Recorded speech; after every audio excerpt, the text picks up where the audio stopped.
और चाय पर चर्चा में शुरुआत उस खबर से जिस पर पूरी दुनिया की नजर है। अयोध्या में नए मंदिर में विराजने जा रहे हैं रामलला की प्रतिमा की जानकारी सामने आ चुकी है। हम उसी दिव्य और भव्य मूर्त की व्याख्या आज करने जा रहे हैं। इस मूर्त में 5 बरस के रामलला को दर्शाया गया है। प्रतिमा की ऊंचाई 4 फीट 3 इंच है और इसमें खास बात यह है कि 3 प्रतिमाओं का निर्माण किया जा रहा है, जिनमें से एक चुनाव किया जाएगा।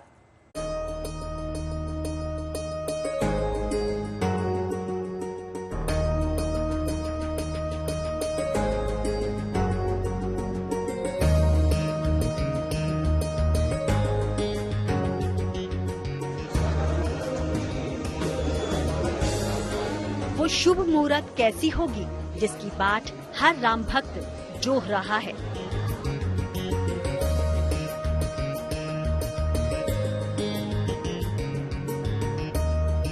आस्था का वो पवित्र पावन अक्स कैसा होगा जिसकी एक झलक पाने को पूरी दुनिया आतुर है।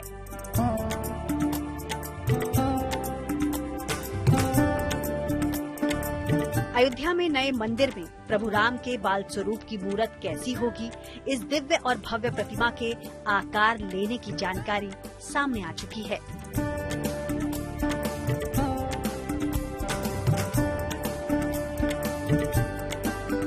श्री राम जन्मभूमि तीर्थ क्षेत्र के महासचिव चंपत राय ने नए मंदिर में लगने जा रही रामलला के बाल स्वरूप की मूर्त की व्याख्या की।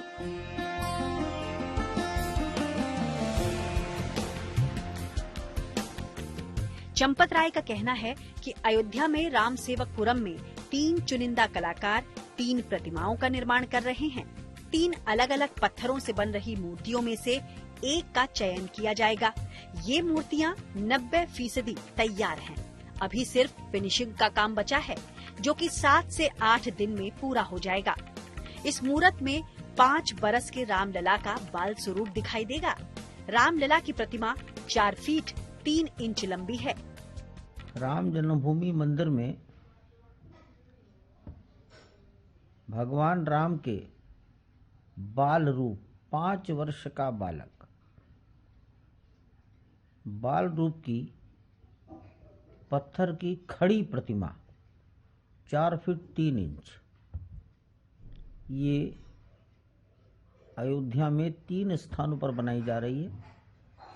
3 कारीगर 3 अलग अलग पत्थरों में बना रहे हैं। भगवान जिस किसी के हाथ को स्वीकार कर ले। ये पत्थर की प्रतिमाएं लगभग तैयार है, 90% तक तैयार है। 1 सप्ताह का फिनिशिंग वर्क बाकी है। रामलला की पूजा अर्चना के लिए आज से 24 अर्चकों का प्रशिक्षण भी शुरू हो चुका है। रामानंदीय परंपरा से होने वाले पूजन के लिए इन अर्चकों को विशेष ट्रेनिंग दी जा रही है।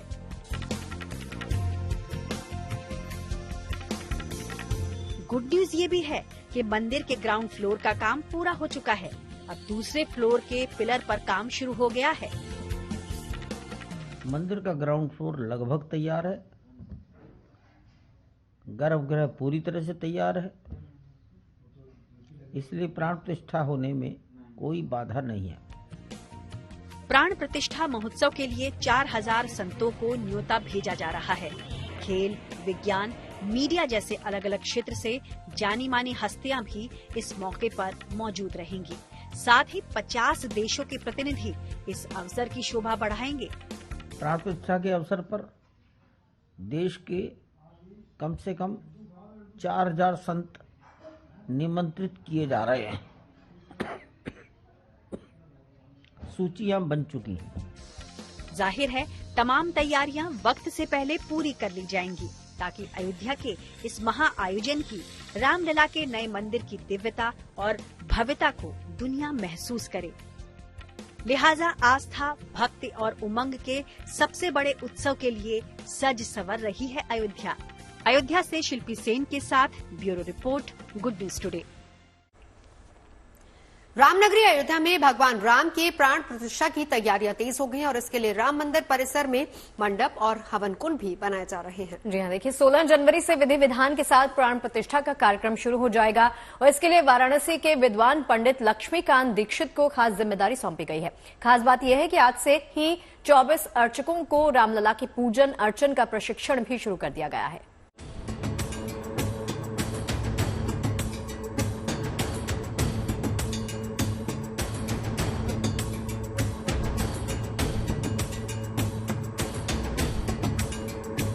आ रही है शुभ घड़ी जब अयोध्या में विराजेंगे अवध बिहारी। उस पल का पूरे देश को बेसब्री से इंतजार है जब अयोध्या में पूरे विधि विधान के साथ भगवान राम भव्य राम मंदिर में विराजेंगे। ये वो पल होगा जब पूरी दुनिया की निगाहें अयोध्या पर होंगी। इसके लिए वाराणसी के विद्वान पंडित लक्ष्मीकांत दीक्षित को खास जिम्मेदारी दी गई है, जिनकी देखरेख में ही प्राण प्रतिष्ठा का पूरा कार्यक्रम संपन्न होगा। मंदिर के सामने एक बहुत बड़ा परिसर है, वहाँ पर वो जगह निश्चित की गई है, तो उसमें 2 मंडप बनेंगे। 45 हाथ के 2 मंडप बनने वाले हैं। तो उस भूमि का निर्धारण हो चुका है, कारीगर आ चुके हैं। बांस बल्ली जो विधि विधान बतलाया गया है जिस मंडप बनने का, वो कार्यक्रम वहाँ अभी शुरू हो चुका है।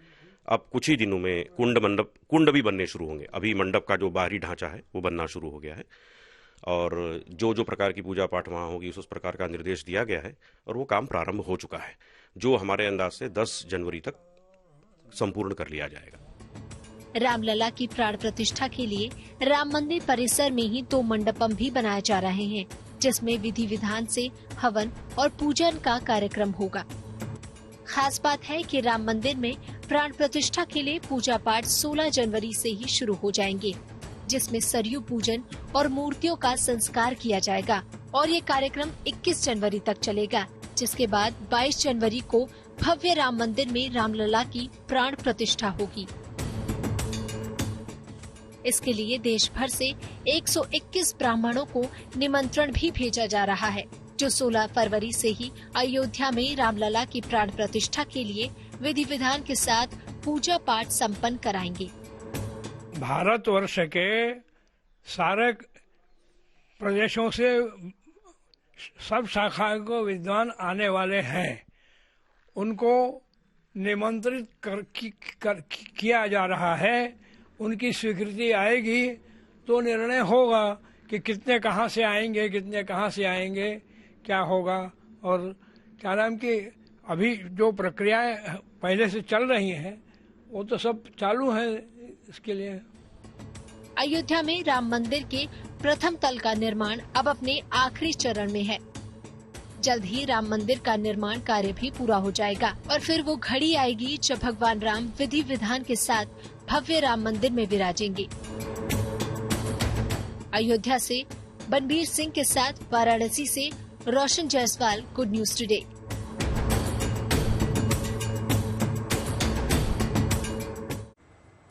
रामनगरी के बाद रुक करते हैं वाराणसी का। वहां काल भैरवाष्टमी पे उत्साह और उमंग का माहौल नजर आया। श्रद्धालुओं ने यहां 1051 किलो का केक काटकर बाबा काल भैरव का जन्मोत्सव मनाया। बिल्कुल, आपको बता दें कि इस दौरान आस्था का मानो सैलाब उमड़ पड़ा। पूरा मंदिर परिसर हर हर महादेव और बाबा काल भैरव के जयकारों से गूंज उठा। इस दौरान बाबा काल भैरव से अखंड भारत और 5 ट्रिलियन इकोनॉमी की कामना भी की गई।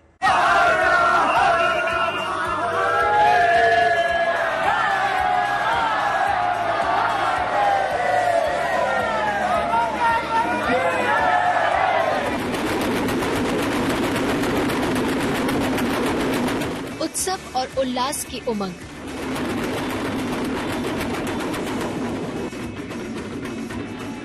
काशी के ये अनोखे रंग। काल भैरव के दर पर आस्था का सैलाब। वाराणसी में काल भैरव अष्टमी के शुभ अवसर पर बड़ी तादाद में श्रद्धालु अपने आराध्य के दर्शन पूजन के लिए मंदिर पहुंचे। श्रद्धालुओं ने अनूठे अंदाज में 1051 किलो का केक बाबा काल भैरव को भोग लगाया।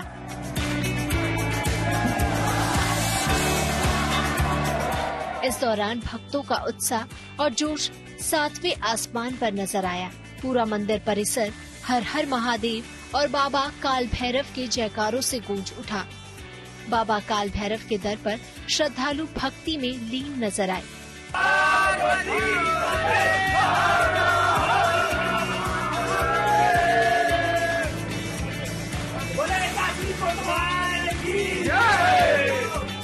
मंदिर के भीतर जहां बाबा काल भैरव के जयकारे गूंज रहे थे, तो मंदिर के बाहर मंत्रमुग्ध कर देने वाली डमरू की धुन पर श्रद्धालु थिरकते नजर आए।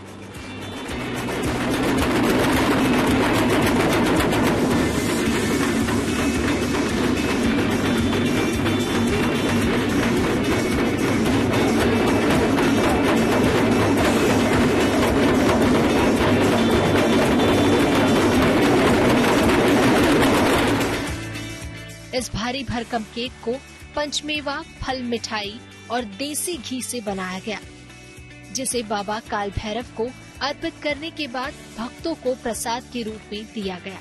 खास बात है कि केक पर 5 ट्रिलियन इकोनॉमी की थीम और अखंड भारत की झलक भी दिखी। आज बाबा का जन्मोत्सव भैरवाष्टमी है, जो कि हम लोग केक काट के सेलिब्रेट करते हैं। और इस बार जो हमारा जो केक का वेट है 1051 किलो का है। लास्ट टाइम 851 किलो का था। इस बार 200 किलो इंक्रीज किया गया। इस बार विशेष ये था कि हम लोगों ने जो केक में नया इन्वेंट किया वो देसी केक के नाम पे किया, जिसमें हर साल तो हम लोग पंचमेवा फ्रूट तो डालते ही, इस बार हमने मोतीचूर भी ऐड किया, जो कि देसी घी का, जो कि हमने केक को नया इन्वेंट किया और जो कि अपने आप में किसी मंदिर में चलने काफी बड़ा केक होगा अपने भारत में। और इसके अलावा जो थीम हमारा है वो है बाबा को जो G20 का, उसके अलावा 5 ट्रिलियन इकोनॉमी का जो बाबा को समर्पित कर रहे हैं ताकि उसको अचीव कर सकें। बाबा काल भैरव की लीला भी निराली है। उन्हें काशी का कोतवाल भी कहा जाता है। मान्यता है कि काशी में जो भी आता है वो बाबा काल भैरव का आशीर्वाद लेकर ही अपना काम शुरू करता है और बाबा काल भैरव अपने भक्तों की हर मुराद पूरी करते हैं। वाराणसी से रोशन जायसवाल के साथ bureau report, good news today. चलिए बात फिल्मों की कर लेते हैं। बॉलीवुड अभिनेता पंकज त्रिपाठी की अपकमिंग फिल्म कड़क सिंह 8 दिसंबर को OTT पर रिलीज होने वाली है और इस फिल्म में संजना सांघी पंकज त्रिपाठी की बेटी के किरदार में नजर आएंगी। बिल्कुल, आपको बता दें कि फिल्म की स्टार कास्ट से हमारी सहयोगी नीतू झा ने खास बातचीत की है। इस दौरान पंकज त्रिपाठी ने मिर्जापुर सीजन 3 को लेकर भी अपने फैंस को गुड न्यूज दी है। क्या है वो गुड न्यूज, जानकर देखिए। इस वक्त मेरे साथ कड़क सिंह की स्टारकास्ट मौजूद है, कालीन भैया। मैं आपको कालीन भैया के किरदार के अलावा और किसी चीज में इमेजिन नहीं कर पाती, लेकिन जब कड़क सिंह का मैंने प्रोमो देखा, सर क्या शानदार एक्टिंग की आपने इसमें। यही सीखा हूँ तो यही काम आता है, तो क्या करूं। कई प्रोग्राम्स में आपको लोग जब देखते हैं तो एक सॉफ्ट सी इमेज आती है। कड़क सिंह नाम कैसे पड़ गया इस मूवी का? वो तो राइटर ने दिया, मैंने नहीं दिया है। लेखक डायरेक्टर ने तय किया कि कड़क सिंह। किरदार कड़क था तो जीवन में कड़क नहीं हूँ तो पर्दे पे कड़क तो हो लूं, इसीलिए तो किया।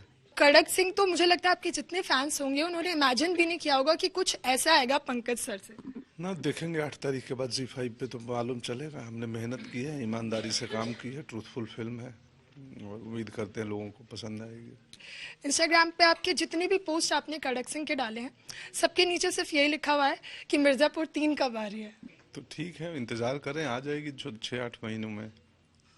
अब वो तो Amazon प्राइम बताएगा, प्राइम वीडियो कब आएगी मुझे भी मालूम नहीं है, बट आ ही जाएगी। शूटिंग हो गई है तो आना ही तय है, कब जब आए। अंजना, मतलब जब आप बहुत अच्छी एक्टिंग करती है, लेकिन जब आप पंकज सर जैसे एक्टर के साथ और एक्टिंग करते हैं तो एक थोड़ा सा प्रेशर भी होता है। मजा आया क्योंकि इतने वेल रिटन किरदारों को निभाने का मौका मिला हमें।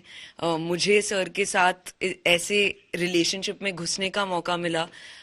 So for me it's been a huge learning curve. It's been like a full circle. तो मेरे लिए ग्रैटिट्यूड है और मजे की बात है, प्रेशर की बात बिल्कुल नहीं थी। कैसे लगी आपको ये फिल्म, और जो दर्शक आपको अभी सुन रहे हैं, देख रहे हैं, उन्हें क्या कहना चाहेंगे? पर्सनली बहुत ही इम्पोर्टेंट फिल्म रही है मेरे अब तक की जर्नी की, ट्रांसफॉर्मेटिव रही है, both as a person and as an actor. I am also quite proud of how the film has turned out. तो बस यही इच्छा है कि लोग इंजॉय करें ट्रूली, क्योंकि एक थ्रिलर भी है और एक फैमिली ड्रामा भी है साथ में। तो कड़क सिंह मेहनत से बनाई है, सबने शिद्दत से बनाई है, and I hope that everyone loves it. 8 तारीख को ZEE5 पे कड़क सिंह आ रही है, देखें, इत्मीनान से देखें, मोबाइल को बंद करके देखें, मजा आना चाहिए, आएगा। हापुड़ के माध्यमिक सरकारी स्कूलों में बच्चों की पढ़ाई के लिए निपुण शाला शुरू की गई है। इस प्रोजेक्ट के तहत स्कूलों में स्मार्ट क्लासेस बनाए गए, जहां बच्चे टैबलेट के जरिए पढ़ाई कर रहे हैं। बिल्कुल, इसमें खास बात यह है कि बच्चे खुशी खुशी रोजाना स्कूल भी आते हैं और हर रोज कुछ नया सीखने की भी कोशिश करते हैं।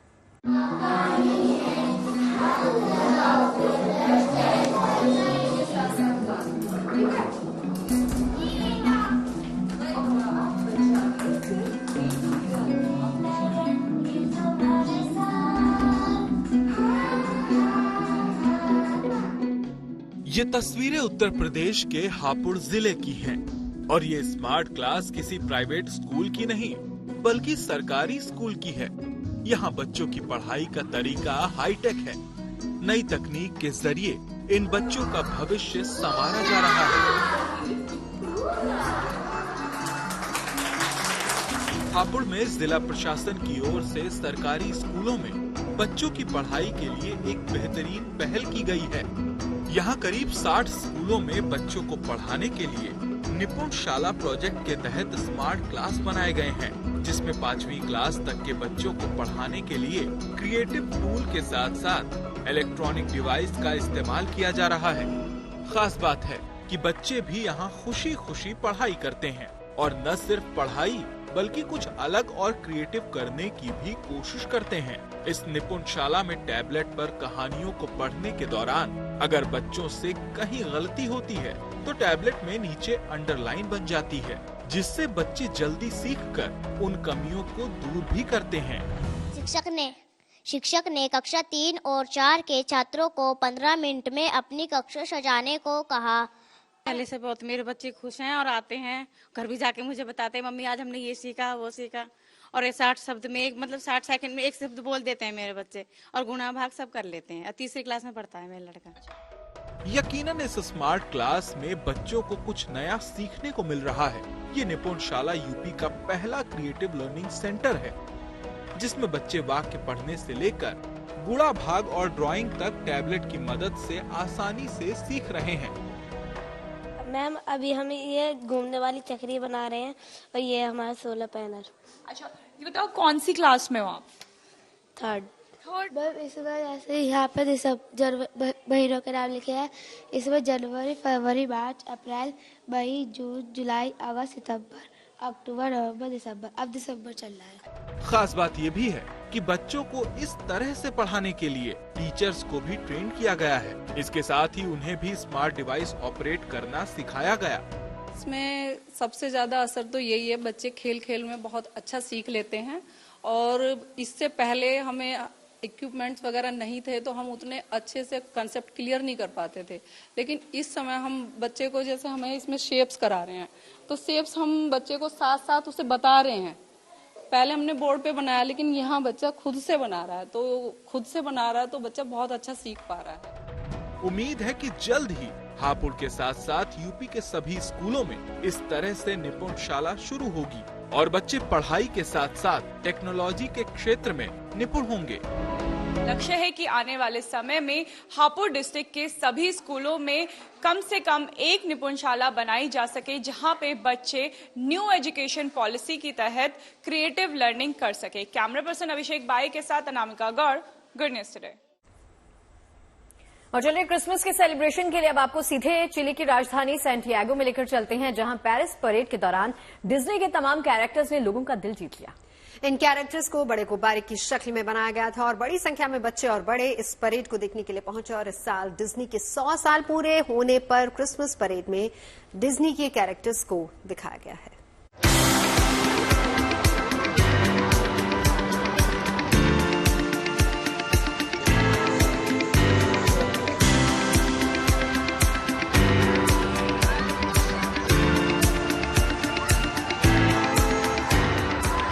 अपने पसंदीदा कार्टून किरदारों को करीब पाकर लोगों की खुशी का ठिकाना न रहा।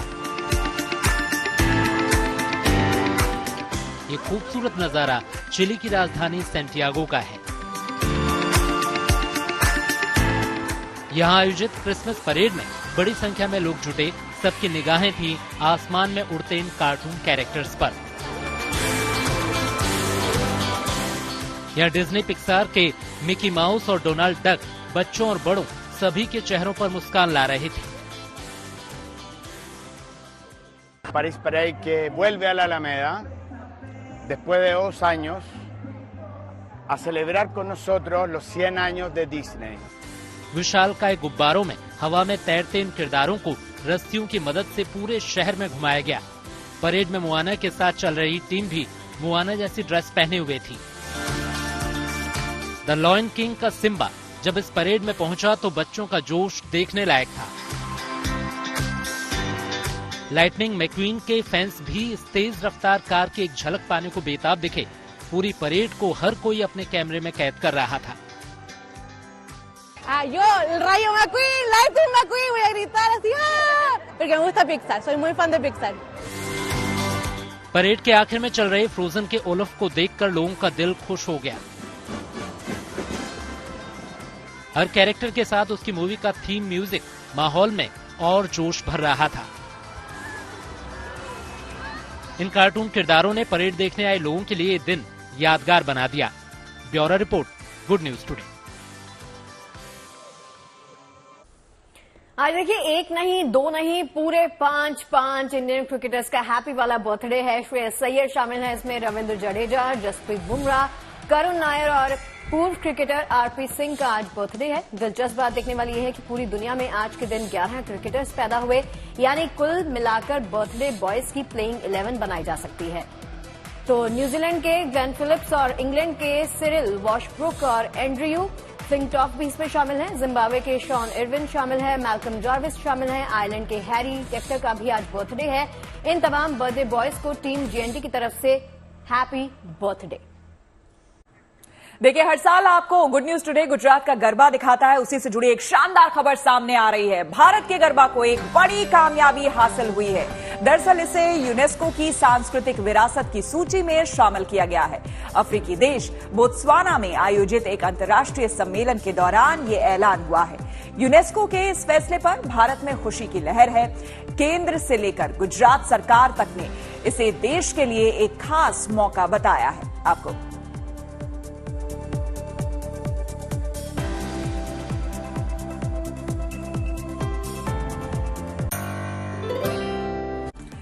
कहते हैं कि उम्मीद पर दुनिया कायम है, ये तो हम सभी जानते हैं। लेकिन देखिए, जीवन में उम्मीद ना हो तो समझो कुछ भी नहीं होता है। नामुमकिन से दिखने वाली मंजिल को मुमकिन बनाती है उम्मीद। तभी तो राही भी उम्मीद का दामन पकड़ के ही अपनी मंजिल के लिए निकलता है। यकीनन उम्मीद है तो सब कुछ है, क्योंकि यही उम्मीद आपको हमको एक एहसास और हौसला दे जाती है। तो हमेशा की तरह इस बार भी बस यही उम्मीद कि आप और हम और हमारी दोस्ती यूं ही बनी रहे, चाय वाली दोस्ती। और इस चाय वाली दोस्ती में थोड़ी और मिठास कल भरेंगे शाम 5 बजे चाय पे चर्चा में।